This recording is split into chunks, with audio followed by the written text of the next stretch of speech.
J'ai signé pour cette maison toute seule, avec mon propre nom sur chaque page. Ma belle-mère a réuni 11 membres de la famille pour décider de l'avenir de la propriété, et leur a dit que je n'avais pas mon mot à dire. Mon mari a voté avec elle. J'ai laissé toute la réunion se dérouler jusqu'à la fin. Puis j'ai ouvert le dossier que j'avais apporté et je lui ai demandé de lire la première ligne.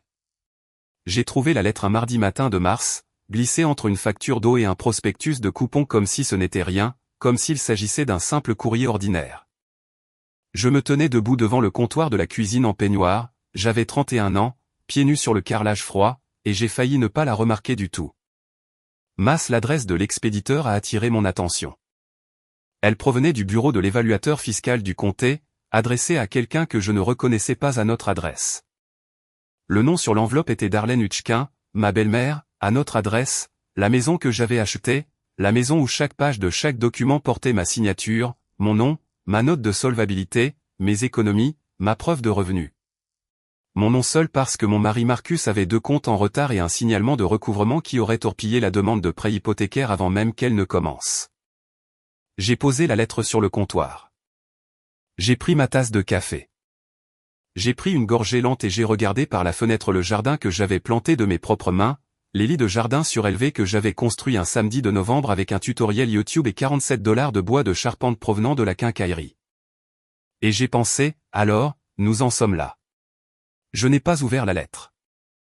Elle ne m'était pas adressée, mais j'ai pris une photo du recto et du verso avant de la reposer exactement là où je l'avais trouvée. Puis je suis allé m'habiller pour aller travailler. C'était le début de ce que j'ai commencé à appeler en privé, dans l'application de notes de mon téléphone, le projet de documentation. Comment une femme en arrive-t-elle là? Comment quelqu'un qui a passé 4 ans à construire quelque chose de réel, à économiser, planifier, se sacrifier, déjeuner à son bureau au lieu de sortir? Conduire une voiture avec un tableau de bord fissuré et 212 000 miles au compteur au lieu de la remplacer parce que chaque dollar supplémentaire allait dans le fonds d'apport personnel. Comment se retrouve-t-elle debout dans sa propre cuisine à tenir la preuve que les personnes en qui elle avait le plus confiance ont déjà entamé une discussion sur sa propriété sans elle, sans jamais lui en parler, sans jamais lui demander son avis? Je vais tout vous raconter. Mais pour comprendre à quel point cela allait loin, je dois revenir au début, pas tout à fait au tout début, car le tout début était bon, ou du moins en avait l'air. De la même manière que beaucoup de choses ont l'air belles de l'extérieur quand on ne sait pas encore déchiffrer les signes qui sont pourtant déjà là, inscrits en clair, qui n'attendent que vous pour que vous arrêtiez de vous chercher des excuses et commenciez à prêter attention. Je m'appelle Renata Caldwell.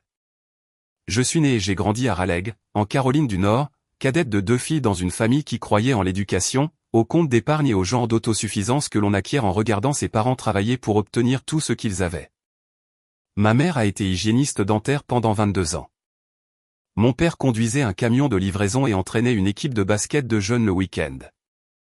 Ils étaient entièrement propriétaires de leur maison quand j'avais 15 ans.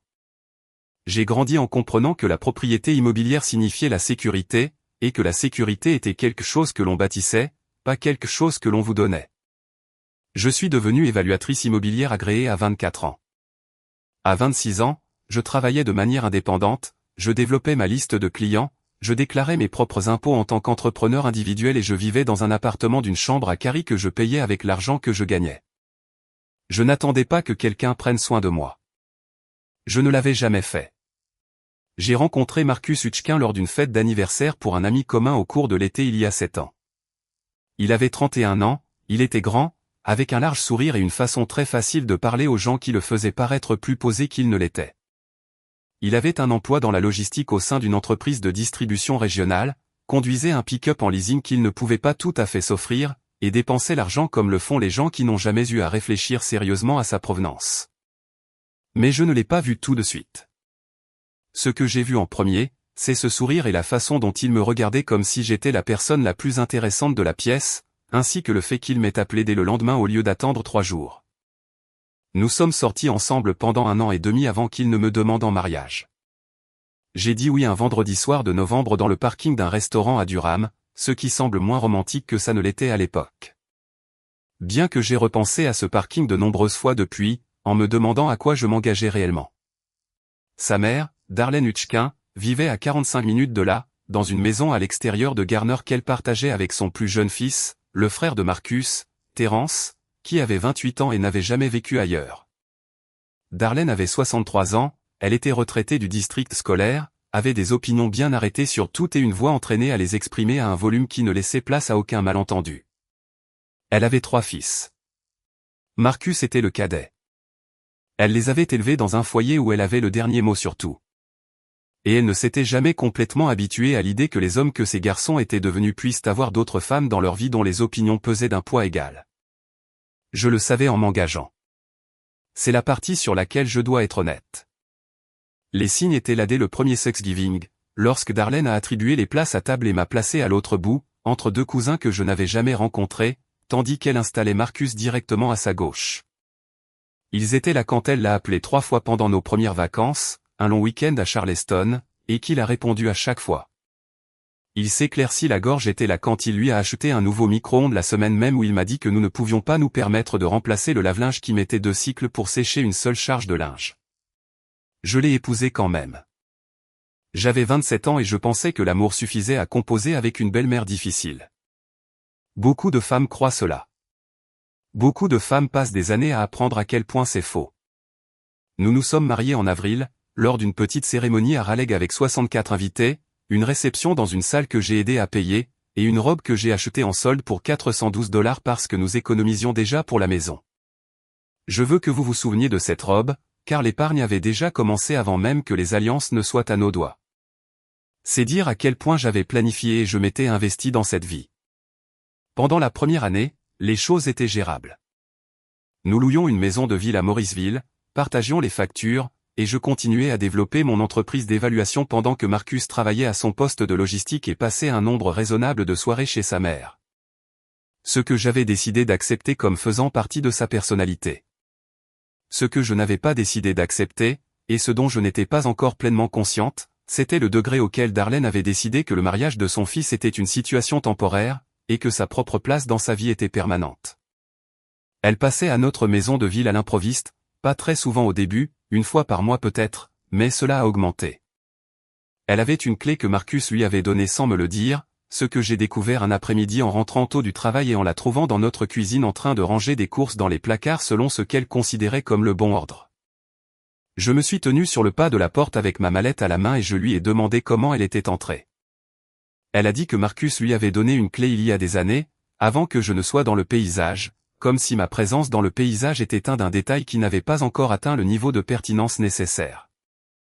J'ai dit à Marcus ce soir-là que je devais être au courant pour la clé et que si quelqu'un devait avoir accès à notre foyer, je devais participer à cette décision. Il m'a dit que j'étais trop sensible. Il m'a dit qu'elle était sa mère. Il m'a dit qu'elle n'avait pas de mauvaises intentions en 3 phrases, aucune reconnaissance du vrai problème, aucune discussion pour changer la serrure ou poser une limite. Juste ces 3 phrases, puis il a pris son téléphone et la conversation s'est terminée. C'était la première fois que je ressentais ce sentiment précis. Pas encore de la colère, plutôt un ajustement, comme un cadran dans ma poitrine qui bougeait d'un cran vers la gauche, s'éloignant de la confiance pour se diriger vers l'observation. La discussion sur l'achat d'une maison a commencé au cours de la 2e année. Je l'ai abordée parce que j'analysais les chiffres depuis des mois, parce que les taux d'intérêt faisaient des choses que je trouvais professionnellement intéressantes. Parce que le loyer de notre maison de ville augmentait et que j'avais assez d'argent de côté pour un apport personnel sur un bien modeste dans un bon secteur scolaire, ce qui comptait pour moi-même si nous n'avions pas encore d'enfants. J'ai exposé les calculs un soir à la table de la cuisine, des feuilles de calcul imprimées, 3 scénarios de prêts différents, des comparaisons de quartiers, des projections de valeur nette à 5 et 10 ans. Marcus a écouté et a dit que cela semblait bien. Il n'a pas regardé les feuilles de calcul. Lorsque j'ai vérifié son dossier de solvabilité pour la première fois, j'ai découvert les 2 comptes en retard et le signalement de recouvrement. Il ne m'en avait pas parlé. Quand j'ai demandé, il a dit qu'ils étaient anciens, qu'ils étaient en cours de règlement, que ce n'était pas un problème. Je n'ai pas crié. J'ai demandé quel était le montant du solde en recouvrement, $3,800. J'ai demandé quand ce serait résolu. Il a dit bientôt. J'ai noté la date de cette conversation dans mon téléphone. 6 mois plus tard, rien n'avait changé. J'ai payé le solde en recouvrement moi-même sur mon propre compte d'épargne et j'ai documenté cela comme un prêt personnel que je lui faisais, avec un accord manuscrit que nous avons tous 2 signé. Il a signé comme le font les gens qui ne prévoient pas d'honorer rapidement leur signature, sans lire, passant déjà à autre chose. Lorsqu'il est devenu évident que le prêt hypothécaire devrait être à mon seul nom, j'ai consulté une avocate avant de faire ma demande. Non pas parce que j'étais méfiante, ou pas seulement parce que je l'étais, mais parce que je suis évaluatrice immobilière de profession, et que je comprenais mieux que quiconque ce que signifiait avoir un titre de propriété à un seul nom alors qu'un mariage existait en arrière-plan. L'avocate était une femme nommée Carol Nguyen, qui avait un cabinet sur Glenwood Avenue à Raleigh, et une attitude si calme et précise que s'asseoir en face d'elle donnait l'impression que le sol devenait plus solide sous vos pieds. Elle m'a expliqué ce que signifiait la propriété exclusive, les droits que Marcus aurait et n'aurait pas en tant qu'époux, et quelles seraient mes options dans divers scénarios. J'ai payé cette consultation avec mon propre compte. J'ai conservé chaque document dans un dossier que je gardais dans ma voiture, pas dans la maison. J'ai trouvé la maison en octobre de notre 3e année de mariage.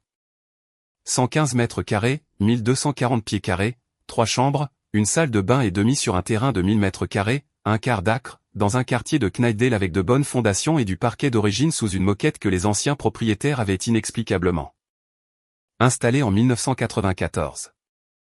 Le prix demandé était de 261 000 $. Je l'ai négocié à 254 000 $. J'ai versé 38 000 $ d'apport. De l'argent que j'avais économisé sur 4 ans. De l'argent provenant de mon entreprise d'évaluation. De l'argent qui contenait mon travail dans chacun de ces dollars.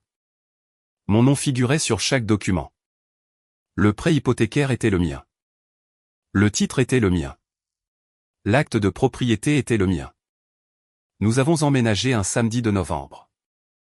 Marcus portait les cartons. Sa mère se tenait dans le jardin de devant pour superviser, les bras croisés, et nous a dit que la cuisine faisait face à la mauvaise direction pour la lumière du matin. La première fois que Darlene a qualifié la maison de « propriété familiale », c'était lors du Thanksgiving de cette même année.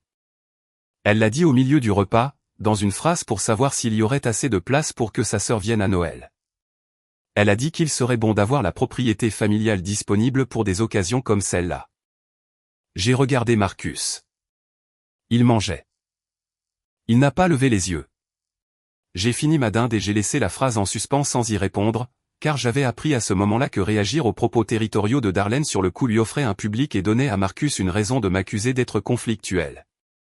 Ce que j'ai fait à la place, c'est rentrer chez moi ce soir-là et ajouter une nouvelle note à mon dossier de projet de documentation. Date, heure, citation exacte. Propriété familiale, première occurrence. Ce ne fut pas la dernière.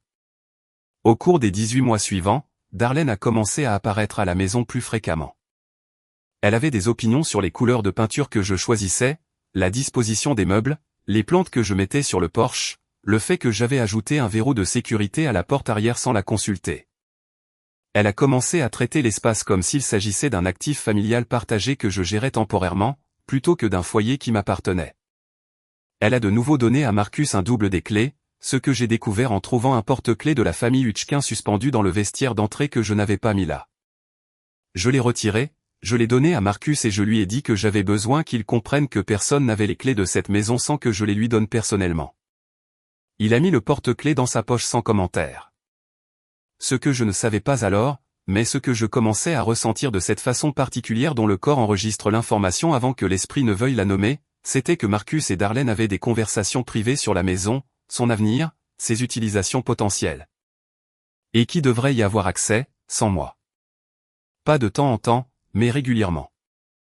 J'ai découvert plus tard, grâce à des documents et à une conversation que j'ai surprise alors que je n'aurais pas dû l'entendre, que ces conversations avaient commencé avant même que nous n'ayons finalisé l'achat de la propriété, avant que l'encre de ma signature ne soit sèche. La lettre arrivée par la poste était la première preuve concrète que quelque chose d'officiel s'organisait. Le nom de Darlene Hutchkin sur un courrier de l'évaluateur fiscal du comté envoyé à mon adresse n'était pas un accident. C'était une manœuvre. J'avais juste besoin de comprendre à quel jeu ils pensaient jouer avant de leur montrer la partie que j'avais déjà gagnée. Si vous regardez cela en vous disant « Je connais ce sentiment », continuez à regarder car la lettre n'était que le début. Ce qui est venu ensuite, c'était une réunion, et cette réunion a été le moment où tout est devenu irréversible. Dans les mois qui ont suivi la découverte de cette lettre, je suis devenue une observatrice très attentive. J'avais toujours été organisée. C'était une exigence de ma profession, où une erreur de documentation pouvait coûter des dizaines de milliers de dollars à un client ou m'exposer à des poursuites. Mais désormais, j'appliquais cette même attention systématique à mon propre foyer et à mon propre mariage d'une manière à laquelle je m'étais auparavant refusé. Parce qu'il y a une forme de vigilance qui s'apparente à l'aveu que votre confiance est déjà brisée.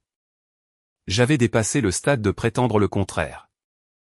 J'ai commencé à tenir un journal, non seulement des incidents clés et les visites impromptues de Darlene, ses commentaires sur la propriété, le double de clés mais aussi des petites choses, celles qu'il est facile de rejeter individuellement mais qui forment un schéma quand on les aligne.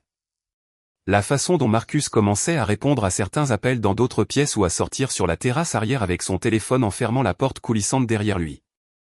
La façon dont il a commencé à me demander, avec une désinvolture qui semblait répéter, comment allaient mes affaires, si j'avais beaucoup de travail en cours, si je pensais à embaucher de l'aide ou à rester seul, des questions qui ressemblaient moins à de l'intérêt qu'à une évaluation. La façon dont il a cessé de venir se coucher en même temps que moi le jeudi, soir où il allait toujours dîner chez sa mère, et qui commençait à se prolonger de plus en plus tard sans explication. Je ne l'ai affronté sur aucun de ces points, non pas parce que j'avais peur de la discussion, mais parce que je comprenais qu'une confrontation sans preuve n'était qu'une dispute, et les disputes étaient le terrain où Marcus était le plus à l'aise. Là où il pouvait déployer les techniques qu'il utilisait sur moi depuis des années, la légère incrédulité, la suggestion douce que je faisais des liens qui n'existaient pas, ce regard spécifique qui exprimait sa déception envers moi sans prononcer un mot. Le pivot vers quelque chose que j'avais mal fait pour détourner le sujet de ce qu'il faisait vers ce que j'avais fait. J'avais perdu trop de ces échanges pour ne pas reconnaître que je devais changer les règles du jeu. Et changer les règles du jeu signifiait attendre d'avoir suffisamment d'éléments pour qu'il n'y ait plus rien à nier. J'ai recontacté Carol Nguyen en janvier, la même avocate que j'avais consultée avant l'achat de la maison. Je lui ai dit que j'avais trouvé une lettre adressée à ma belle-mère à mon adresse et que j'avais des raisons de croire que des discussions avaient lieu sur l'avenir de la maison sans m'inclure et qu'elle n'était probablement pas légale. Elle m'a demandé comment le titre de propriété était détenu. Je lui ai dit en propriété exclusive, avec mon nom enregistré auprès du comté. Elle est restée silencieuse un instant, puis elle a dit « c'est bien ».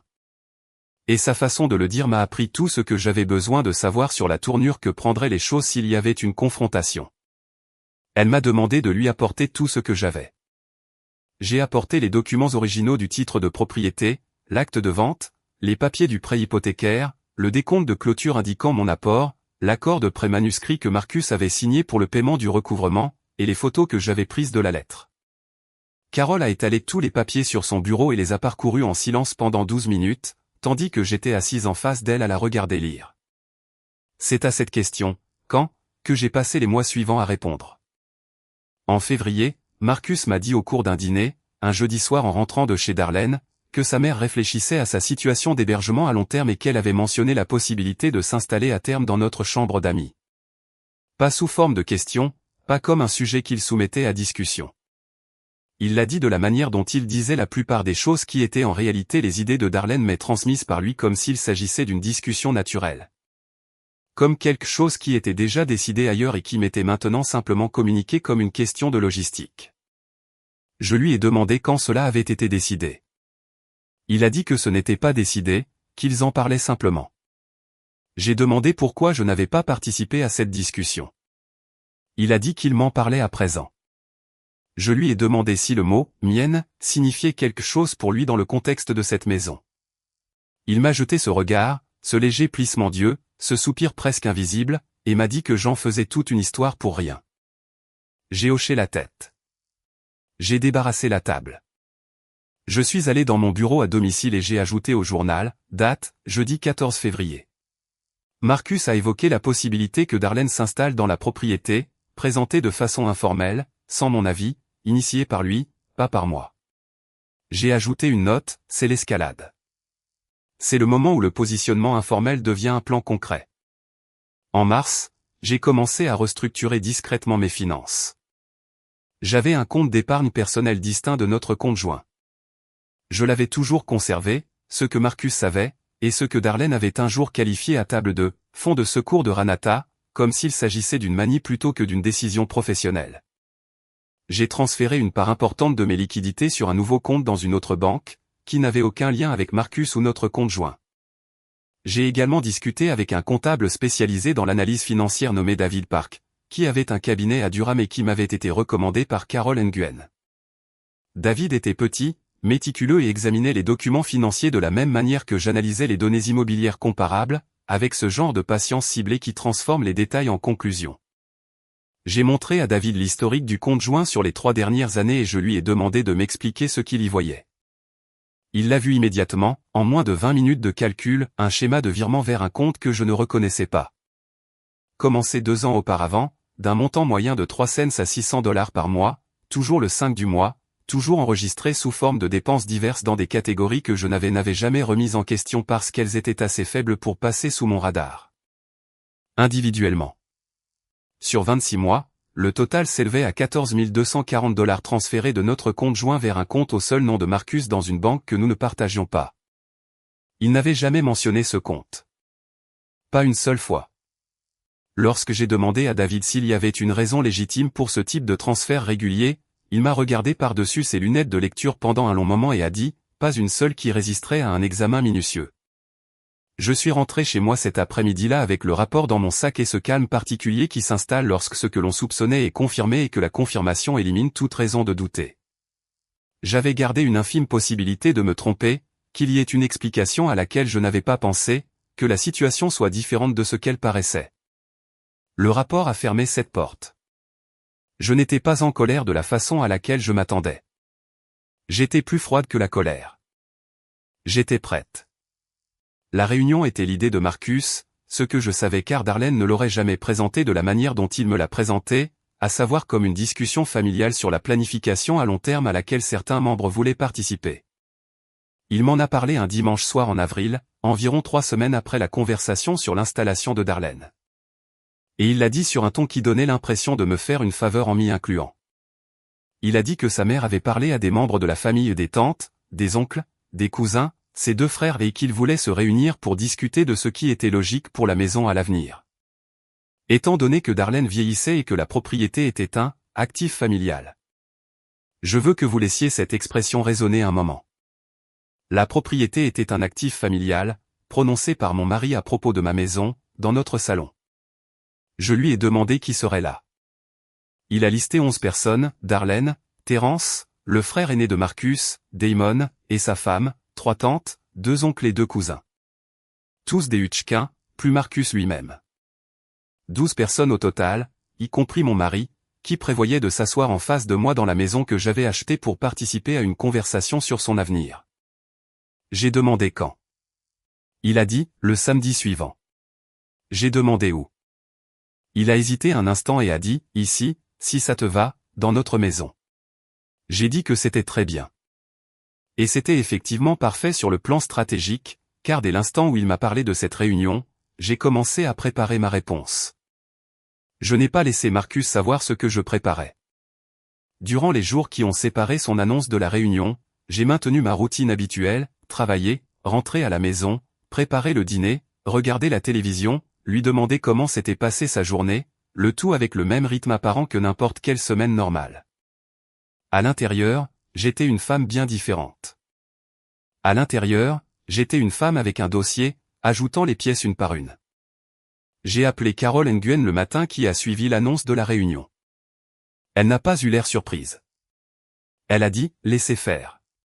Laissez-les dire tout ce qu'ils ont à dire. Laissez tout être exposé avant de répondre.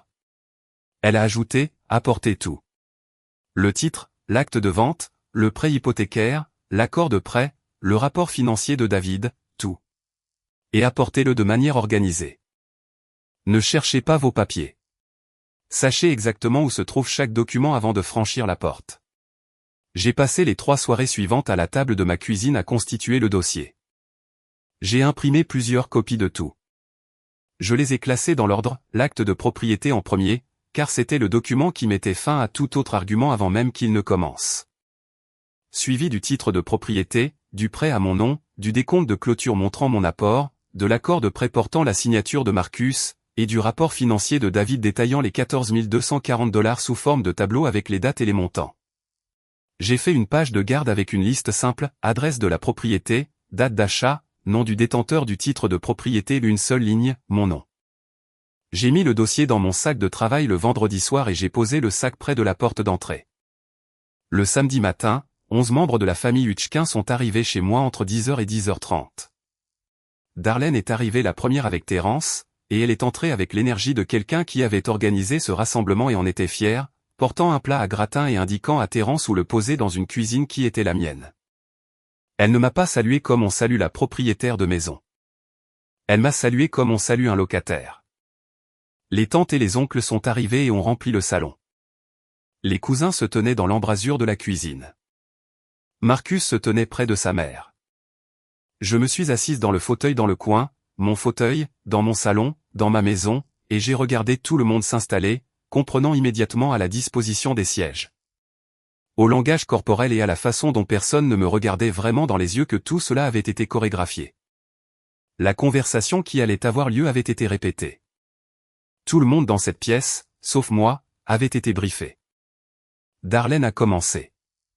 Elle s'est tenue au milieu de la pièce, les mains jointes devant elle, et a dit qu'elle avait réuni tout le monde parce qu'elle voulait s'assurer que l'avenir de la famille soit réglé pendant qu'elle était encore en bonne santé et qu'elle pouvait participer à sa planification. Elle a dit que la propriété, et elle a utilisé ces mots, la propriété, comme si la maison n'avait pas d'adresse, comme s'il ne s'agissait pas d'un bâtiment spécifique avec mon relevé de prêt hypothécaire arrivant chaque mois aurait besoin d'être géré de manière réfléchie à l'avenir. Elle a dit qu'elle avait discuté avec Marcus de la possibilité d'être ajoutée à l'acte de propriété. Elle a dit qu'elle estimait qu'il était important pour la famille d'avoir une sécurité. Elle a dit qu'elle pensait qu'une réunion de famille était le bon moyen de prendre ce genre de décision ensemble. Elle ne m'a pas regardé une seule fois pendant qu'elle disait cela. Son frère, l'un des oncles, un homme fort nommé Roosevelt, que j'avais rencontré 2 fois et qui avait l'assurance de quelqu'un habitué à être écouté, a dit qu'il trouvait cela très raisonnable, que les biens immobiliers étaient faits pour être partagés en famille. Et qu'il était normal que Darlene ait son mot à dire dans la maison de son fils. Il a dit, la maison de son fils, comme si c'était déjà réglé, comme si je n'étais qu'un détail. Les 2 tantes ont hoché la tête. Damon, le frère aîné de Marcus, s'est éclairci la gorge et a dit qu'il était d'accord pour que sa mère ait une sécurité et que la propriété semblait être le bon moyen d'y parvenir. Sa femme n'a rien dit mais a hoché la tête une fois lentement, à la manière de quelqu'un à qui l'on avait indiqué la position à tenir avant son arrivée. Terence a dit, ouais, carrément. Maman mérite de se sentir chez elle. Les cousins n'ont rien dit de précis, mais ont bougé dans le sens de l'accord général. Marcus a dit qu'il pensait qu'il était logique d'ajouter sa mère à l'acte de propriété, et qu'il en avait parlé avec Ranata. Ce qui était si éloigné de la vérité de toute conversation que nous avions jamais eue que j'ai ressenti un petit éclair pur de ce que je ne peux décrire que comme une confirmation. Pas de la surprise, mais une confirmation. Il venait de mentir ouvertement dans une pièce pleine de sa famille, alors que j'étais assise juste là. Et aucun d'entre eux ne l'a remis en question. Aucun d'eux ne m'a regardé pour vérifier. Aucun d'eux n'a marqué de pause pour considérer qu'il y avait une deuxième personne dans ce mariage dont la version des faits pouvait différer de la sienne. J'ai laissé la réunion se dérouler. C'est ce que Carole m'avait dit de faire. Et c'était aussi ce que me dictait mon instinct professionnel. Car lorsque vous laissez les gens finir de présenter leur argumentation avant de répondre, vous leur enlevez la possibilité de dire qu'ils n'ont jamais pu s'exprimer. Je suis resté assise dans mon fauteuil, j'ai gardé un visage neutre et j'ai écouté 11 personnes débattre de l'avenir de ma propriété pendant 47 minutes. Darlene a parlé de ses années de dévouement envers sa famille. Roosevelt a parlé de l'importance de l'unité familiale. L'une des tantes a rappelé à quel point Darlene avait travaillé dur toute sa vie. Damon a parlé de précédents et de la manière dont la propriété familiale avait traditionnellement été gérée dans leur lignée. Marcus a dit qu'il voulait que tout le monde se sente en sécurité. À aucun moment personne ne m'a demandé ce que j'en pensais. À aucun moment personne n'a reconnu qu'il y avait un nom sur l'acte de cette maison et que ce nom n'était pas Marcus et n'était pas Darlene. À aucun moment personne dans cette pièce n'a manifesté la moindre conscience que la décision qu'ils étaient en train d'organiser, ou croyaient organiser, nécessitait mon consentement, ma participation ou mon accord. Car la décision avait déjà été prise ailleurs par des personnes qui ne m'avaient pas incluse. Lorsque la pièce est arrivée à ce qui semblait être son point de repos naturel, lorsque la dernière personne a eu fini d'exposer sa position et que le groupe est parvenu au consensus confortable que oui, c'était un plan raisonnable, oui, Darlene devait être sur l'acte de propriété, oui. Marcus s'occuperait des papiers, Darlene m'a regardé pour la première fois en 47 minutes et a dit, nous sommes donc tous d'accord, Ranata? Elle l'a dit avec l'assurance particulière de quelqu'un qui avait déjà gagné.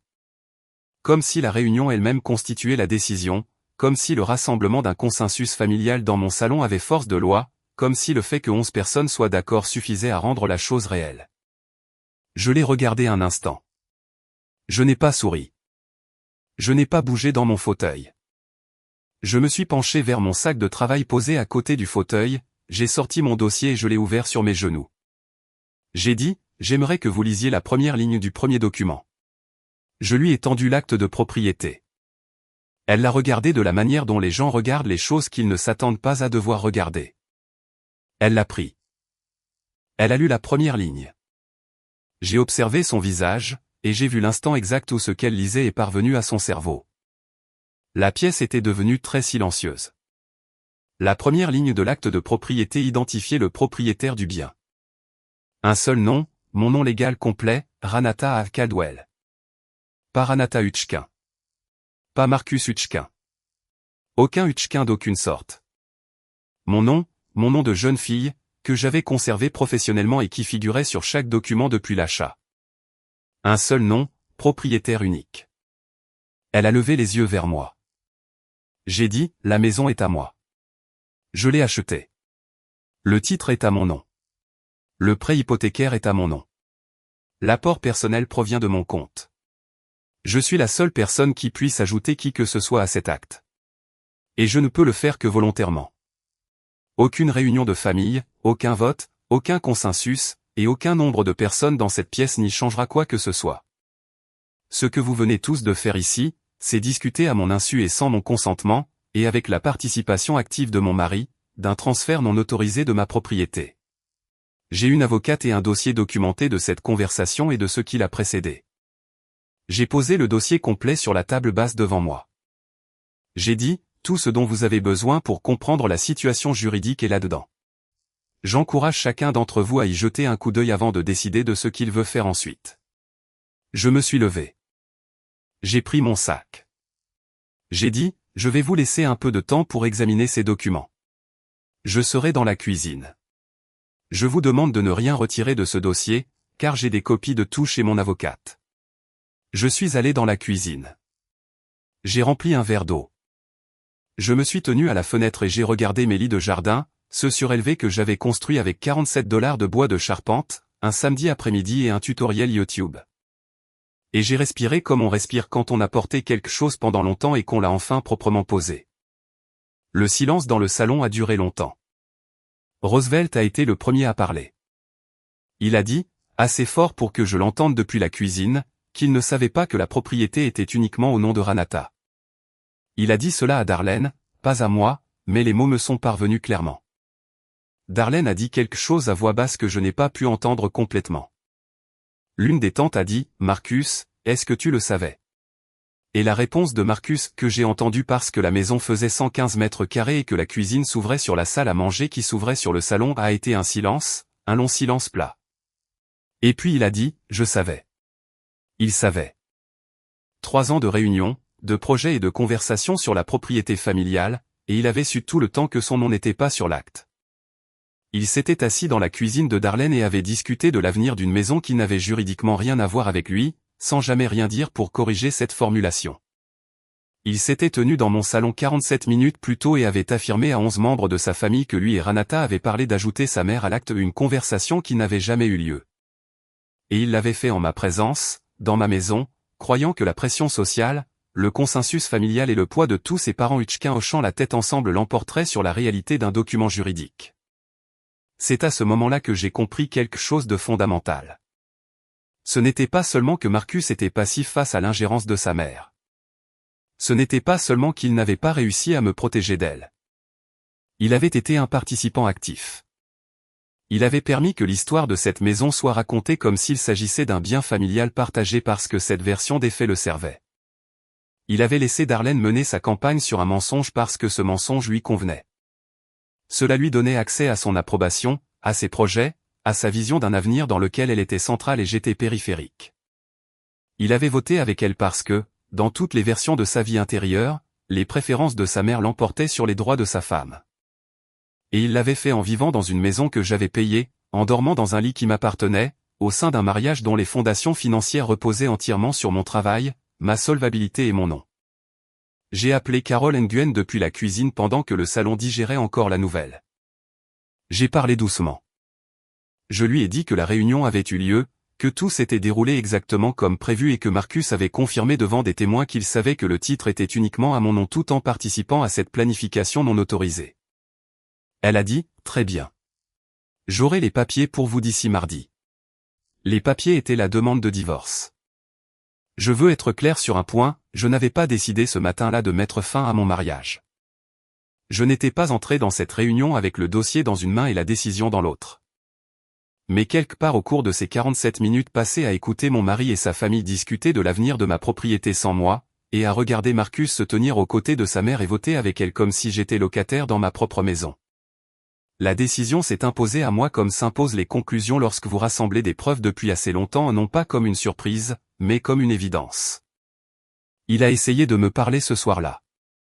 Après le départ des proches, un départ silencieux et maladroit, Roosevelt me serrant la main en partant dans un geste dont je ne sais toujours pas trop quoi penser aujourd'hui. Marcus est venu dans la cuisine et a dit que nous devions parler. J'ai dit, oui, c'est vrai. Il a dit qu'il était désolé de la tournure qu'avait prise la réunion. J'ai dit que son excuse pour la réunion ne m'intéressait pas. Ce qui m'intéressait, c'était les 14 240 $. Il m'a regardé pendant un long moment et j'ai vu son expression passer par le déni, le calcul, puis quelque chose proche de la peur. Il a dit qu'il ne savait pas de quoi je parlais. J'ai posé le rapport de David sur le comptoir entre nous. Il l'a regardé. Il a dit que ce n'était pas ce que cela paraissait. J'ai dit que je dormirais dans la chambre d'amis et qu'il entendrait parler de mon avocate d'ici mardi. Il a dormi dans notre chambre. J'ai dormi dans la pièce qui avait été la chambre d'amis, celle où Darlene avait prévu de s'installer. Et j'ai bien dormi, d'un sommeil véritablement et profondément réparateur comme je n'en avais pas eu depuis très longtemps. Parce qu'il y a une fatigue spécifique qui vient du fait d'être vigilante dans une maison devenue le lieu d'une tromperie permanente. Et quand vous arrêtez de jouer la comédie de la normalité et de porter le poids de ce que vous savez, vous dormez comme votre corps a toujours voulu dormir. Carole a déposé les papiers du divorce mardi.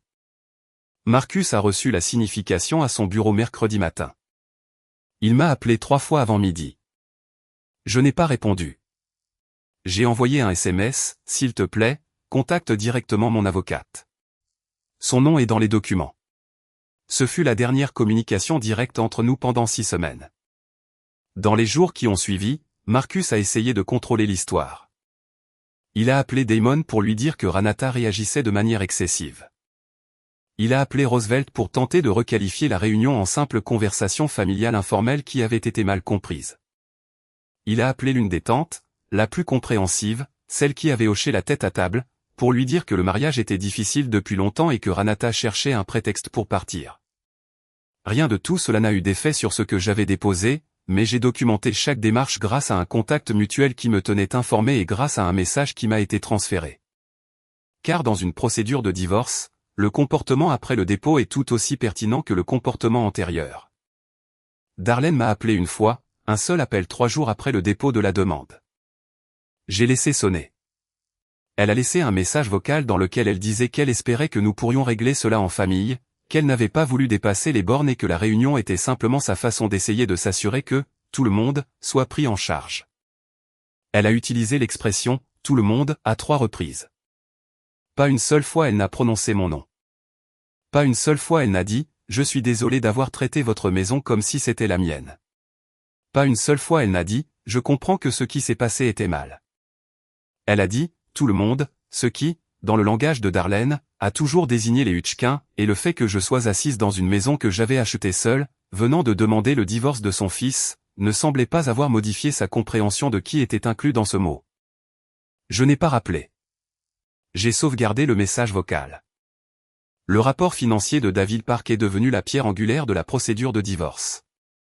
Carole a assigné à comparaître 3 ans de relevés bancaires de Marcus, y compris le compte dont j'ignorais l'existence.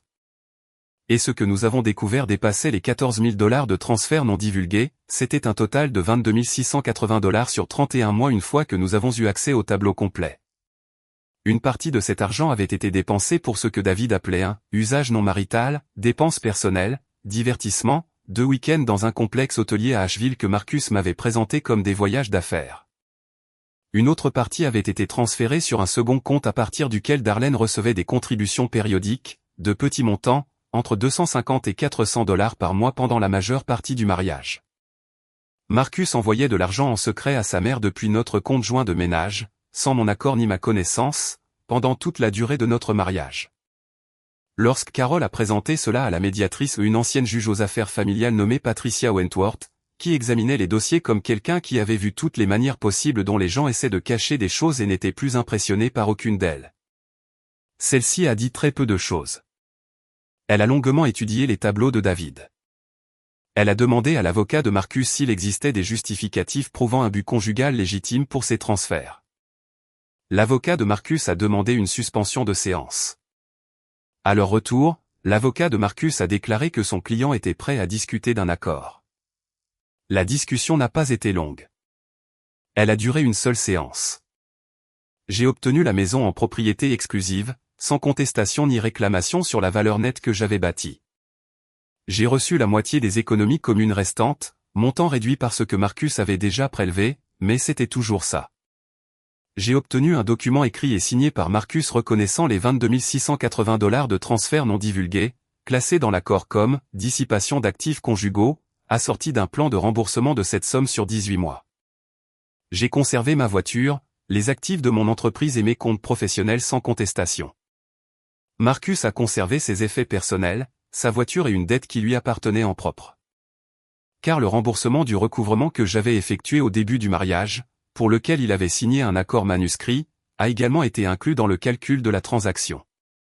Il est ressorti de cette médiation avec beaucoup moins que ce qu'il avait apporté au mariage, ce qui, à l'examen des chiffres, était un résultat logique puisqu'il avait contribué beaucoup moins que moi à construire ce que nous avions. Ce qui est arrivé à Darlene par la suite n'est pas quelque chose que j'ai orchestré, mais c'est quelque chose que j'ai pu observer clairement lorsque Roosevelt, les tantes, les oncles et les cousins ont compris l'ensemble de la situation.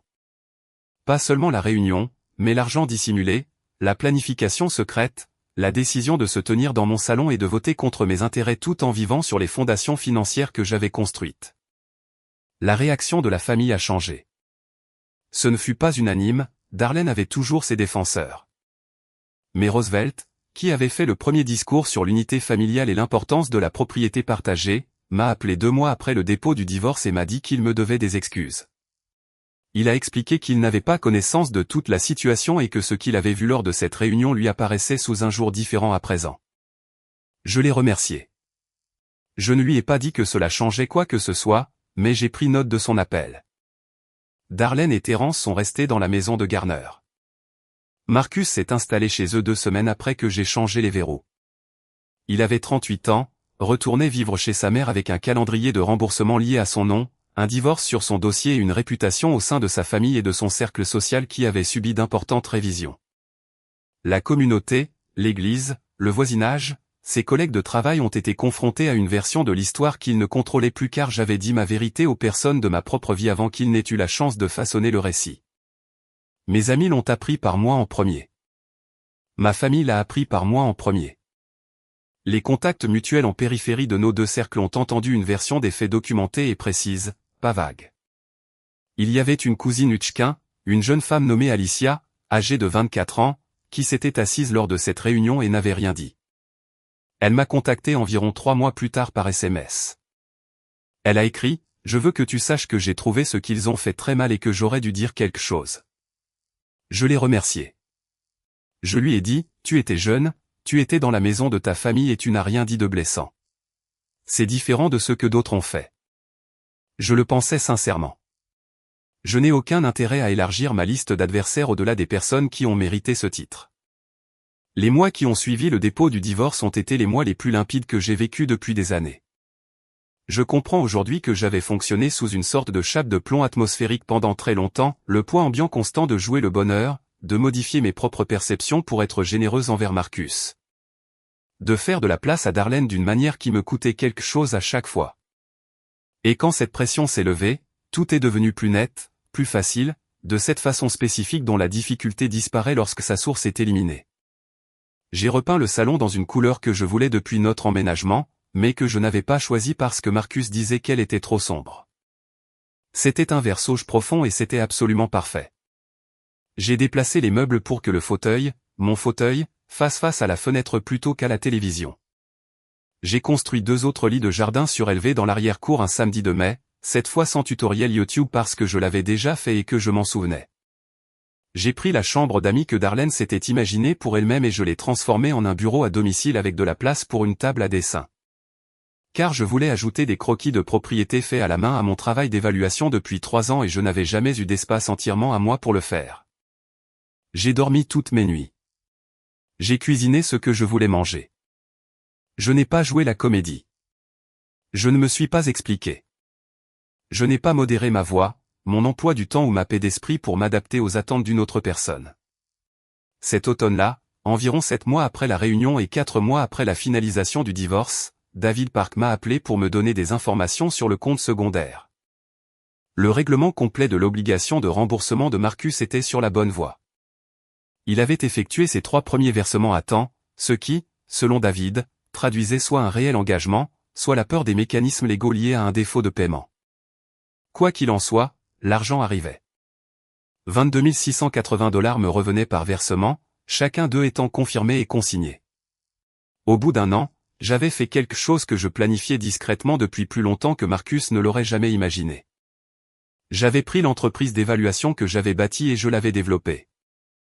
L'année suivant le divorce, libéré de la ponction financière et de la charge émotionnelle du mariage, j'ai recruté un second évaluateur en tant que prestataire, ajouté 2 nouveaux clients commerciaux et augmenté mon chiffre d'affaires de 31% par rapport à l'année précédente.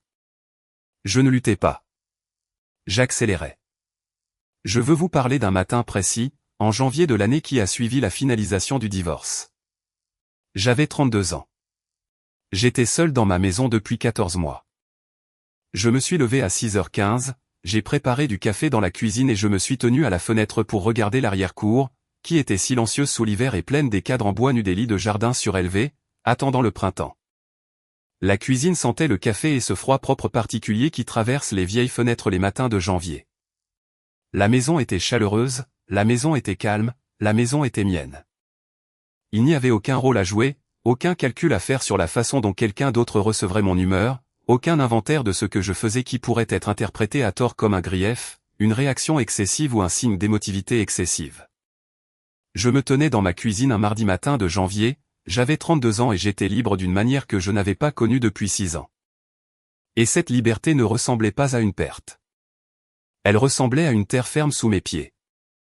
Solide, réelle, mienne. La situation de Marcus, 14 mois après le dépôt du divorce, était ce qu'elle était. Il vivait chez Darlene à Garner. Il avait pris un emploi dans une autre entreprise de logistique. Celle où il travaillait pendant notre mariage avait eu connaissance, par le biais de son réseau professionnel, qu'une procédure de divorce impliquant des divulgations financières avait eu lieu. Et les détails de ces divulgations ont tendance à circuler dans les cercles professionnels sans être explicitement formulés. Il n'était pas dans la misère, mais il était diminué sous tous les rapports importants, matériellement, professionnellement. Sur le plan de la réputation et de cette manière intime propre à une personne qui a été entièrement vue pour la première fois et jugée bien inférieure à l'image qu'elle entretenait. Le statut de Darlene dans la famille avait changé de la façon dont le statut change lorsque l'ensemble du comportement de quelqu'un est révélé aux personnes qui lui faisaient confiance. Roosevelt n'avait pas assisté au Noël chez elle cette année-là. L'une des tantes, celle qui avait hoché la tête à ma table de réunion, avait confié à un ami commun de la famille qu'elle s'était sentie trompée sur la situation avant la réunion et qu'elle était mal à l'aise avec la façon dont tout s'était déroulé. Darlene avait toujours ses partisans inconditionnels. Elle en aurait toujours.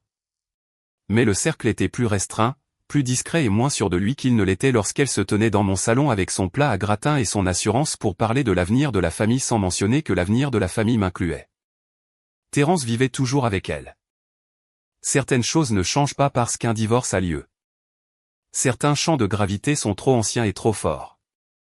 Je veux être honnête sur une dernière chose, celle que l'on attend parfois de voir associée à du regret, de la nostalgie ou au deuil complexe de la fin d'un mariage.